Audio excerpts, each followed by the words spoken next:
পর্দায় অভিনয়ের পাশাপাশি ফ্যাশন সেন্স নিয়ে প্রায়ই আলোচনায় আসেন ঢাকাইয়া চলচ্চিত্র নায়িকা শবনম বুবলী। বিশেষ করে সামাজিক মাধ্যমে নিজেকে নন্দিত রূপে মেলে ধরেন নায়িকা। এবার তার ব্যতিক্রম ঘটল না। লাল পোশাক এবার ভক্তদের নজর কাড়ল নায়িকা।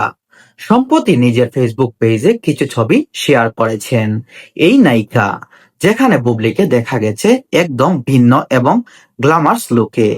ছবিতে দেখা যায় বুবলির পরনে লাল গাঢ় রঙের স্টাইলিশ বুট ও প্যান্ট সেট, এর সাথে মাথায় যুক্ত করেছেন কালো রঙের একটি ভিন সেট হ্যাট, যাতে রয়েছে সাদা মুক্তোর কাজ ও পালক।